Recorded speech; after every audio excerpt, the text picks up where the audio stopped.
Si je n'y prenais pas garde, mon téléphone aurait voulu m'embellir. Je viens de le voir à l'instant, vous voyez, avec une peau plus fraîche, vous voyez, plus tendue. Et je viens de voir qu'il m'avait mis un embellissement. Et ça rejoint ce que je voulais vous dire aujourd'hui, c'est-à-dire que là je suis en mini balade, pour quelques minutes tout simplement. Et il y a la nature derrière moi, on entend les oiseaux, on entend aussi les voitures un peu plus loin. Mais c'est quand même pas le brouhaha habituel que l'on peut entendre de plus près. Alors j'ai prévu de quoi jouer éventuellement un petit peu de flûte dans la nature, ou des percussions qu'on appelle les kachaka. Un jour peut-être je vous ferai un petit essai, je vous montrerai ça. Pour l'instant je m'y entraîne, je débute.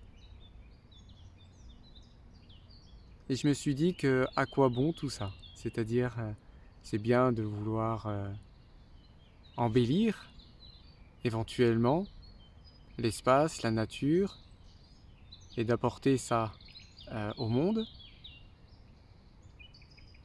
Et en même temps, c'est bien aussi de laisser le monde comme il est, et nous avoir à y participer d'une manière un peu plus passive, et à ressentir plus ce qui s'y passe.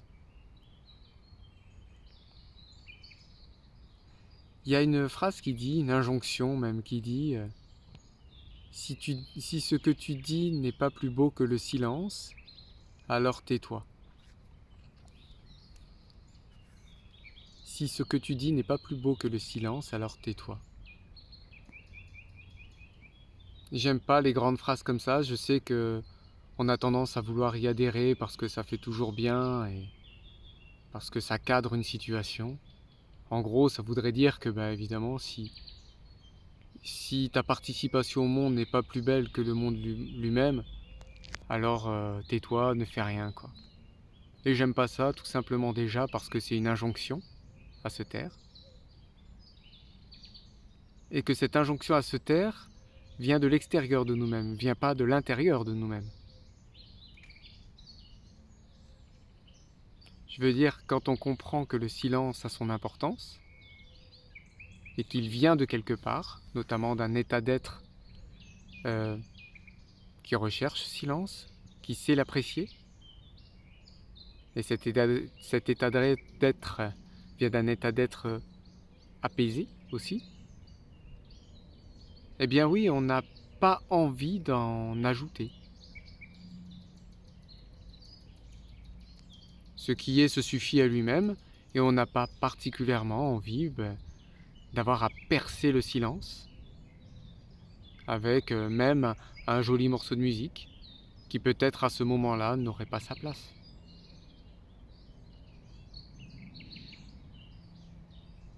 Parce qu'on vient ajouter quelque chose alors que on n'en a pas la sensibilité profonde d'avoir à le faire. Et avoir encore à ajouter quelque chose, c'est une manière de fuir cet instant, de fuir ce moment. Alors, ça pourrait être une manière de fuir, ça dépend une fois de plus de comment on se positionne et de quel choix on fait. Néanmoins, souvent, même une balade peut se terminer en une course.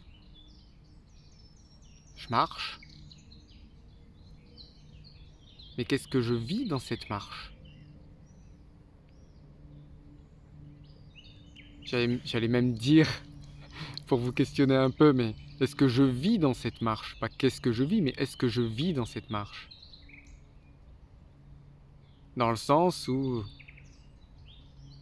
je ne suis plus présent à cette marche, je ne suis même plus présent à qui que ce soit, sauf éventuellement, des fois, pourquoi pas, à un souffle court, à des douleurs physiques qui me rappellent que, oui, je suis bien vivant.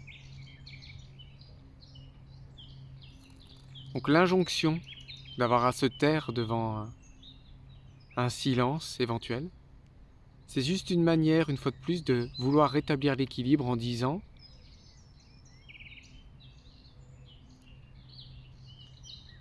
de faire attention à soi, et de laisser le monde aller à sa course. Et que ce monde-là est joli, qu'on y prenne part ou qu'on n'y prenne pas part. Le tout étant, une fois de plus, de savoir comment on se place dans ce monde et dans les actions que l'on y fait. Nos actions peuvent embellir ce monde, si tant est qu'il y ait besoin d'être embelli, ou nos actions peuvent l'enlaidir, si tant est qu'on puisse encore enlaidir ce monde. L'enlaidissement ou le boutissement, ou de rendre plus joli ce monde, ne vient pas de ce que l'on fait, mais de ce que l'on est. Voilà. Ciao.